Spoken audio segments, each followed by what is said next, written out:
Netflix and Discovery just came out with 2 documentaries about the Titan, which was that submersible that imploded. Both of them come with little nuggets of different information that helps you realize that this man is a psychopath and a criminal. Yeah, this wasn't an accident. He knew very well what was going to happen to that. There were several engineers who told him this wasn't right. There were safety concerns. They left the company. Everybody was dropping like flies. So much so that he actually promoted the accountant to the lead pilot. And the accountant was like, I'm not a pilot. Peace out. This is weird. And I said, Bonnie is going to be our next lead pilot. Are you nuts? I'm an accountant. So the Discovery doc is able to really get great access with the Coast Guard. And the Coast Guard comes across this crazy video of his wife actually hearing the bang.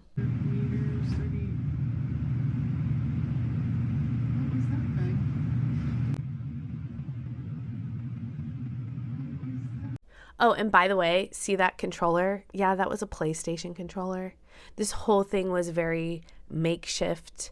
The investigation pretty much concluded that this wasn't an accident. It was negligence. They had the data, and he just refused to acknowledge it. His ego definitely came into play. He wanted fame. To fuel his ego, fame. I thought Stockton was a borderline psychopath. How do you manage a person like that who owns the company? It all came down to Dive 80 when they hear a big bang coming back, ascending up from seeing the Titanic. And essentially what it was is it was a crack in the carbon fiber, which, by the way, carbon fiber was also not what you're supposed to use. He was told many times from people in that industry, you can't use that, dude. And he kept going. So after Dive 80, when they heard that big bang, the engineers begged him to bring this back to Washington so they could check it out. He didn't do that because it was going to cost too much money.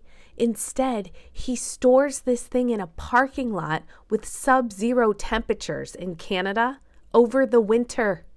It's like ice cracking it. Then he takes this thing down. Of course this thing's gonna implode. He had to have known it. On that last ride that imploded, he took down the expert of the Titanic, the man that knew every single thing about it. He took him down there and it imploded. He also took down a billionaire. He took down a 20-year-old and his father. It's just, this whole thing is very sad. This man wanted to be like Elon Musk, and he just wasn't. He did not have the knowledge that he needed to, and the people that were telling him he was so arrogant, he didn't listen to anybody. I think it was a little bit of denial. I think it was a lot of ego. I think it was money that really brought this thing down, and he took 4 other people with him. And so now the Coast Guard is putting down some regulations. They will be finishing up their investigation, and there could be criminal charges for the people that enabled that behavior. So if you haven't already, take a little bit of time and watch both of these because they're both really good and they do bring in some new information about what happened to this crazy story.